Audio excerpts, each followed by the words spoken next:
Comienza el DOCAT, la doctrina social de la Iglesia Católica para jóvenes, comentada por el obispo Monseñor José Ignacio Munilla.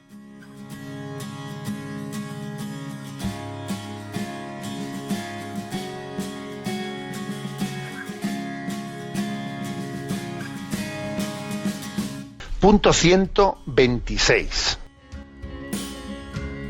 ¿Cómo se han de valorar las otras formas de convivencia? La Iglesia ve con toda claridad en el matrimonio y la familia la vocación que responde al deseo más profundo del hombre y de la mujer. En medio de la discusión actual, lo subraya con energía precisamente ante la progresiva disolución de la estrecha conexión existente entre sexualidad y vinculación personal, emoción y responsabilidad, sexualidad y procreación, convivencia y familia. Sin embargo, la Iglesia se vuelve con cariño también a aquellos que viven juntos de otras maneras y procura que éstas se conviertan en ocasiones de conversión a la plenitud de la vocación del matrimonio. Bueno, este es el texto, del punto 126. Entonces, bueno, la pregunta era, ¿cómo se han de valorar las otras formas de convivencia? Porque se había hablado de que lo que era el matrimonio para nosotros, ¿no? Y las otras formas de convivencia, ¿cómo se valoran? Bueno, primero dice, ojo, que la Iglesia con toda claridad habla y lo que predica y lo que propone es el matrimonio.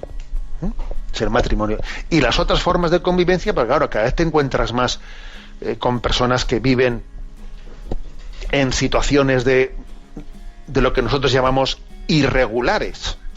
Regulares, es decir, que no son conformes a esa vocación y a ese querer de Dios de la unión bajo el sacramento del matrimonio, ¿no? ¿Y qué pasa con las otras formas de convivencia? Lo primero es decir que bueno, pues que digámoslo claramente, que no son conformes a ese querer de Dios. Es curioso porque algunas personas, se va yendo cada vez menos, ¿no? Pero algunas personas te dicen, bueno, yo vivo en pecado, o sea, y te lo dicen así un poco con un acento medio enchoteo, como diciendo, a ver, soy consciente de que la forma de convivencia que tengo no es la querida, la predicada por la Iglesia, la querida por Dios, ¿no?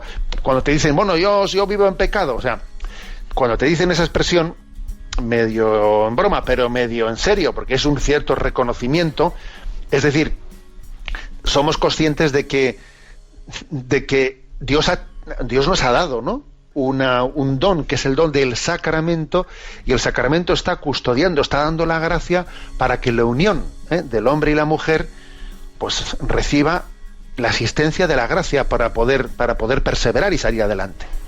Ahora, o sea, primero, por lo tanto, el hecho de que se haya proliferado tanto las uniones irregulares no nos debe de llevar al relativismo de los principios. Esto creo que es clave. El hecho de que haya una proliferación mayoritaria, ¿no?, incluso mayoritaria, de uniones irregulares no nos debe de llevar al relativismo de los principios. No hace mucho me decía un sacerdote, oiga, he hecho un expediente matrimonial en el que vivía él con sus padres y ella con los suyos, y o sea, de los que de alguna manera no habían accedido, ¿no?, al sacramento del matrimonio, pues sin convivencias previas y tal, y bueno, y entonces estaba sorprendido, ¿no?, de haber tenido un caso que era lo que se supone que era lo normal, no siempre es lo corriente. Ojo, aunque lo normal no sea lo corriente, es lo normal. Lo normal no suele coincidir con lo corriente muchas veces. Entonces, que esto no nos lleve al relativismo, el hecho de que lo corriente no sea conforme, ¿no?, pues al querer de Dios, que eso no nos lleve al relativismo. Es que lo normal y lo corriente no coincide, son dos cosas, bueno.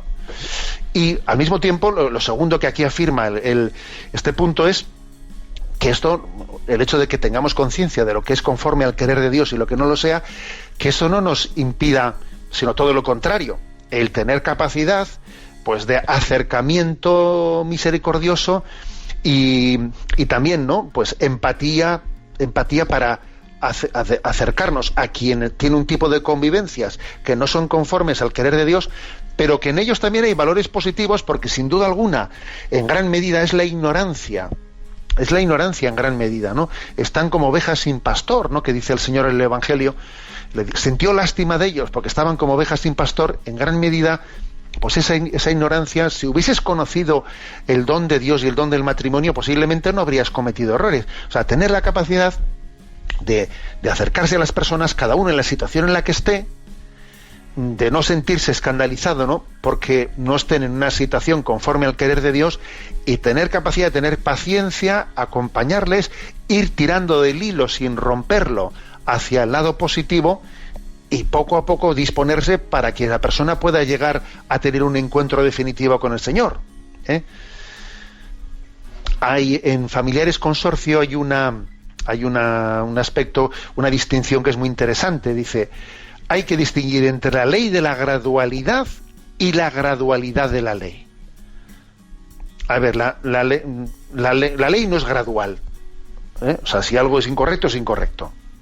Pero sí existe una ley de la gradualidad, que vamos a ir poco a poco con alguien que está alejado, pues poco a poco a irlo acercando al ideal evangélico, O sea, luego no a la gradualidad de la ley, pero sí a la ley de la gradualidad, Y esto es la interpretación correcta de Amoris Laetitia, que a veces se ha querido hacer una deformación de Amoris Laetitia, una interpretación relativista y subjetivista que no es acorde, porque obviamente la interpretación correcta de Amoris Laetitia es la que se conjuga con Familiares Consorcio en esta distinción de sí a la ley de la gradualidad, pero no a la gradualidad de la ley, O sea, tener capacidad de acercarnos de una manera empática a quienes viven en situaciones, pues bueno, pues no, que no son conformes, no son regulares conforme al querer de Dios, pero que vemos en ellos valores positivos, vamos a acompañarles y vamos a ir de poco a poco de qué manera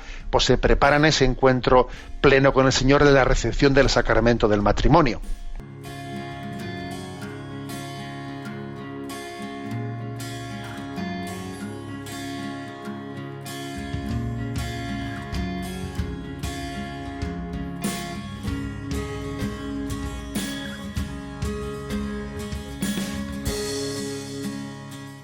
Has escuchado el DOCAT, la doctrina social de la Iglesia Católica para jóvenes, comentada por el obispo Monseñor José Ignacio Munilla.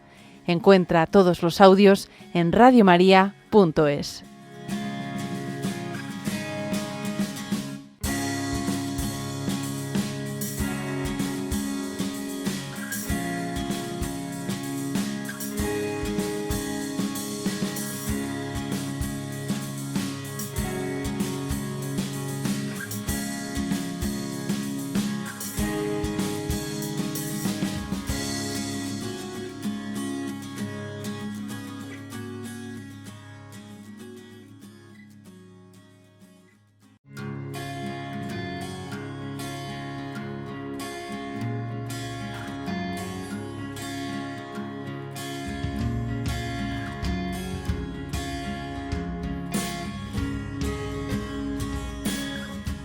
Comienza el DOCAT, la doctrina social de la Iglesia Católica para jóvenes, comentada por el obispo Monseñor José Ignacio Munilla.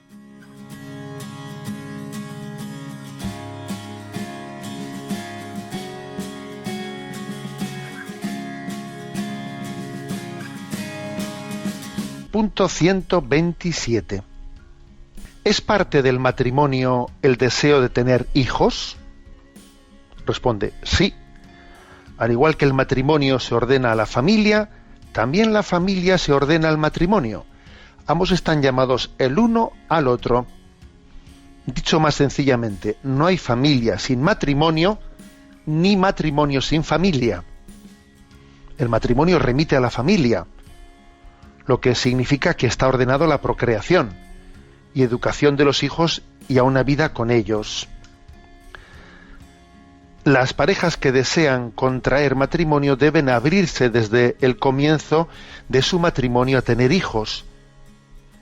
¿Estáis dispuestos a recibir de Dios responsable y amorosamente los hijos y a educarlos según la ley de Cristo y de su Iglesia?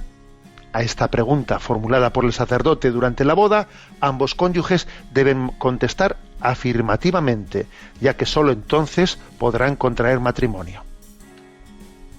Bueno, dos afirmaciones principales, ¿no? Las de este punto 127 del DOCAT. La primera, que matrimonio y familia están en íntima conexión. Hay una expresión aquí que es, pues eso, más claro no se puede hablar. Dice, dicho sencillamente, no hay familia sin matrimonio, ni matrimonio sin familia. Y decir esto hoy en día, pues ya sé que es contracultural, porque hoy se habla de, distintos modelos de familias. Y cuando se dice eso, pues se pretende, pues eso, ¿no? Cualquier agrupación en la que están viviendo dos o lo que sea, dos, tres, cualquier tipo, ya no. A ver, es el matrimonio, ¿no? La columna vertebral de la familia. Entonces, por lo tanto, hablar de familia sin matrimonio, pues es una deformación del concepto. Y esto creo que hay que subrayarlo, ¿eh? Recuerdo haberle escuchado, ¿no?, al obispo de Córdoba, don Demetrio, una expresión de esas gráficas, que me pareció muy, muy visual, ¿no?, que decía, a ver, la familia no es un molusco, es un vertebrado. Bueno, me hizo gracia esa expresión. La familia no es un molusco, es un vertebrado. Hoy en día hablamos de la familia como si fuese, pues, un molusco, ¿no? O sea, una cosa deforme que yo la puedo adaptar a situaciones absolutamente que no tienen nada que ver una con la otra. Que no. La familia es un vertebrado. Está vertebrada. Y está vertebrada teniendo un eje en el matrimonio. Que ya sabemos que luego pues existen situaciones diferentes y dispares, bien, de acuerdo, pero no equiparemos todo. No equiparemos todo. El hecho de distinguir, diferenciar, no es discriminar. ¿No? Hoy en día llamamos discriminación a cualquier diferenciación que hacemos. No, y las cosas hay que diferenciarlas, lo cual no es discriminarlas, es sencillamente distinguir lo que es diferente. Bueno. Esta es la primera afirmación, ¿no? Y la segunda, la de que entendamos que para que el matrimonio sea verdadero, sea real, sea auténtico, no solo hace falta, ¿no?, pues una formalidad sacramental, no. Es motivo de validez o invalidez de un matrimonio el que ese matrimonio, cuando se realiza, esté abierto a la transmisión de la vida. Esa pregunta, ¿estáis dispuestos a recibir de Dios responsable y amorosamente los hijos y a educarlos según la ley de Cristo y su Iglesia? Cuando un matrimonio se une, cuando dos personas se unen aparentemente en matrimonio, pero están cerradas a la transmisión de la vida, esa unión no ha sido matrimonial, ha sido un paripé. Es nula, la Iglesia la declara nula. Otra cosa es que la transmisión de la vida pueda llegar o no llegar, que la unión sea fecunda o no sea fecunda. Otra cosa es que haya circunstancias donde la vida venga más tarde y no venga inmediatamente, pero cuando hay una decisión explícita de cerrarse, de estar cerrados a la transmisión de la vida, no ha tenido lugar el matrimonio. No ha tenido lugar. No, es falso. Es como si se hiciese un matrimonio vamos a hacer un matrimonio para obtener unos papeles, pero en el fondo ni nos queremos ni tal. A ver, eso es nulo. Es nulo, es como si uno fuese a confesarse y está allí, va al sacramento de la confesión y no está manifestando la verdad de sus pecados. A ver, es nulo. Es nulo. Pues lo mismo el matrimonio. Uno va al matrimonio, está cerrado a la posibilidad de la transmisión de la vida. No, ese matrimonio es nulo. O sea, fijaros bien hasta qué punto es una parte constitutiva, ¿no?, del sacramento del matrimonio el estar abiertos a ser instrumentos de Dios para la vida del mundo. Estar abiertos a la vida es constitutivo de la vocación matrimonial.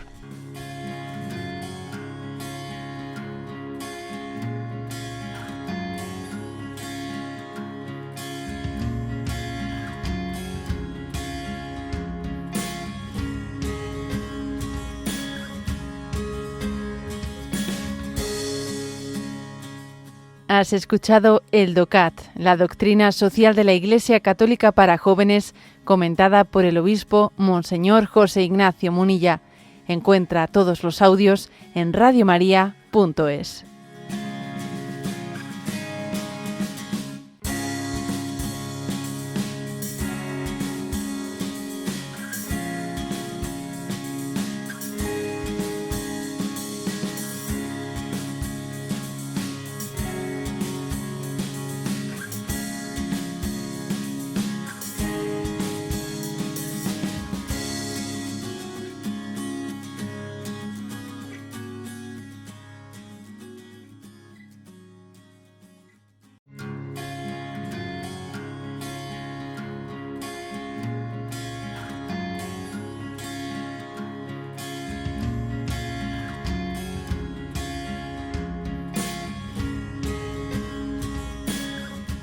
Comienza el DOCAT, la doctrina social de la Iglesia Católica para jóvenes, comentada por el obispo Monseñor José Ignacio Munilla.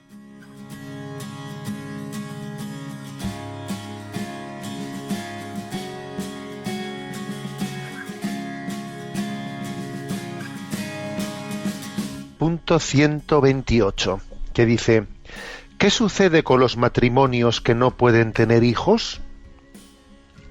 Y responde: en estos casos su matrimonio no tiene menos valor, pues la procreación no es la única finalidad del matrimonio.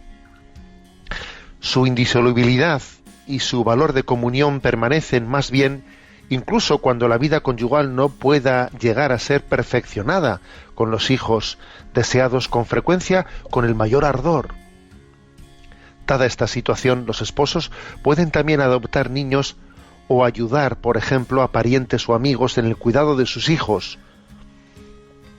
Un matrimonio puede ser igualmente fructífero si una pareja sin hijos abre su corazón a personas solitarias, si se involucra socialmente o si vive la hospitalidad. Bueno, fijaros que el punto anterior, que el punto 127, habíamos dicho que podía ser, no, que es motivo de nulidad matrimonial el que pues dos esposos se acerquen, ¿no?, al sacramento del matrimonio excluyendo la posibilidad de ser padres, o sea, teniendo una actitud interior de cerrarse a la posible transmisión de la vida. Eso es motivo de nulidad matrimonial, lo cual no quiere decir que si uno se acerca al matrimonio y el estado abierto, ¿no?, abierto a lo que Dios, a la vocación que Dios le entregue en su vida, y que si por lo que fuere, no han podido ser fértiles, eso en absoluto, ¿no?, disminuye la validez y la dignidad de ese matrimonio, porque la última palabra la tiene Dios, no la tenemos nosotros, ¿eh? El hombre propone y Dios dispone.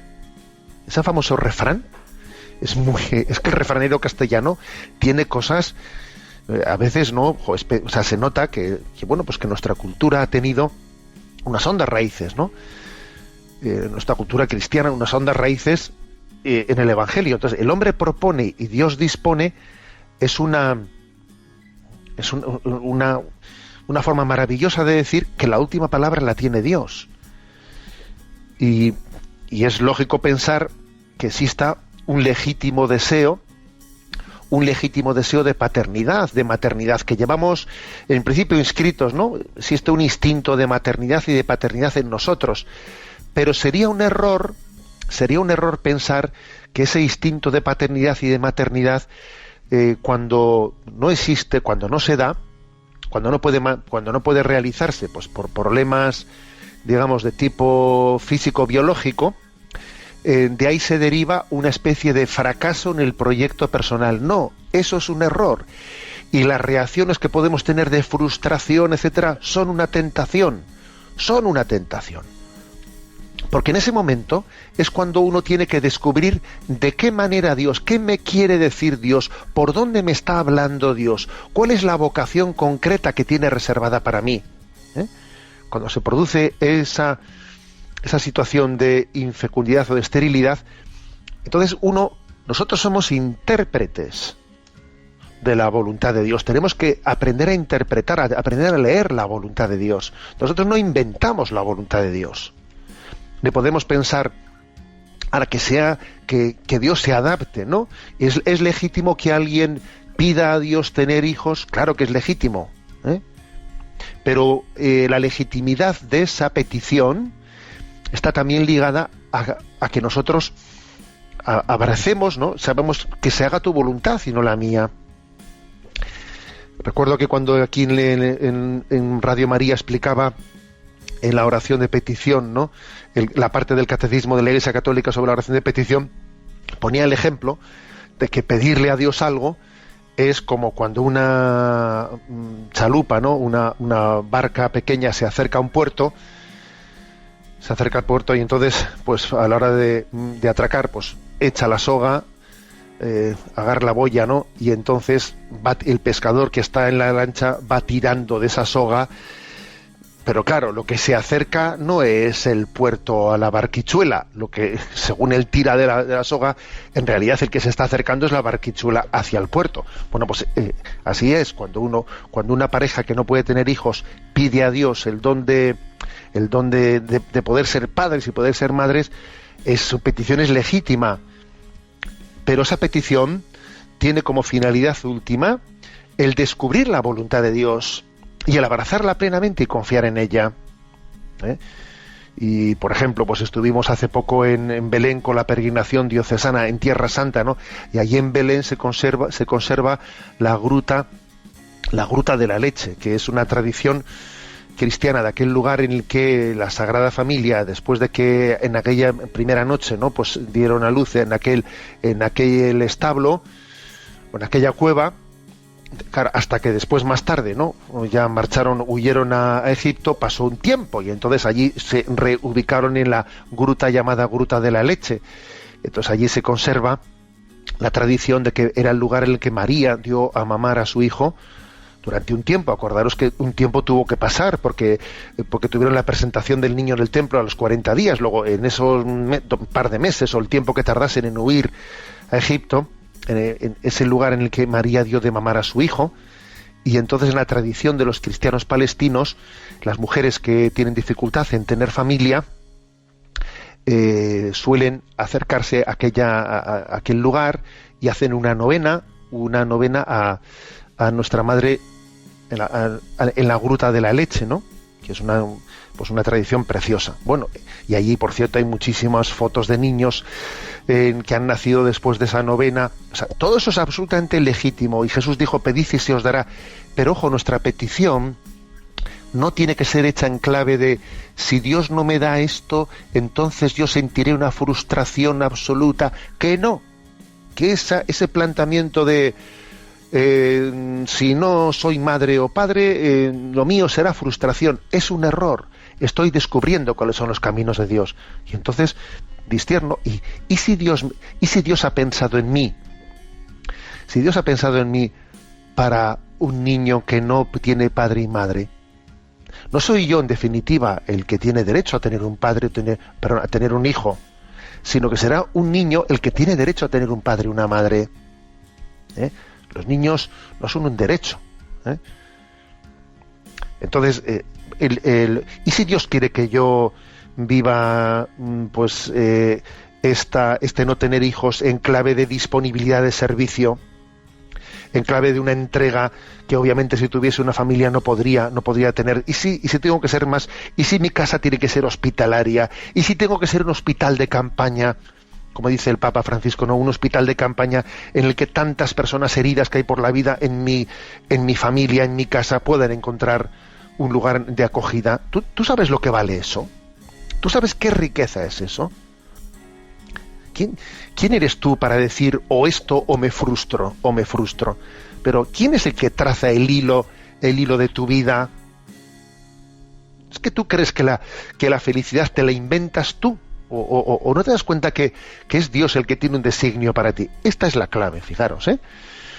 Luego aquí este punto 128 tiene una apoyatura en una cita del Papa Benedicto XVI que dice: las legítimas aspiraciones de paternidad de la pareja que sufre una condición de infertilidad, deben encontrar, con la ayuda de la ciencia, una respuesta que respete plenamente su dignidad de personas y de esposos. Es decir, el recurso pues a la medicina para ayudar en una situación de infertilidad es muy importante que respete la dignidad de personas y de esposos, ¿eh? Porque claro, una cosa es recurrir a la medicina para que sea verdaderamente terapéutica, o sea, sanadora de una infertilidad. Pero otra cosa es recurrir a la ciencia no para sanar una enfermedad, sino para producir un niño. Ojo, y los niños no se producen, los niños se engendran en un acto de amor. Entonces la medicina, para ser fiel a la vocación sanadora, la medicina lo que tiene que hacer es que el acto sexual sea fecundo, no sustituir el acto sexual, no sustituirlo mediante la producción de la vida artificialmente. Eso no es terapéutico, eso no es sanador, eso es otra cosa, en la que la vida deja de tener en su origen un acto de amor. Dios ha querido que el acto de amor entre nosotros sea el lugar digno para concebir la vida, no un acto técnico en un laboratorio. Entonces, claro, el discernimiento de esto es importante, esto es un tema importante, obviamente, ¿no? El deseo de tener hijos no justifica, ¿no?, el recurso a métodos que son contrarios a la dignidad del hombre, ¿no? Existe a este respecto, obviamente tenéis en el Catecismo de la Iglesia Católica pues toda una explicación de los criterios por los cuales la Iglesia hace un discernimiento, ¿no?, en ese campo.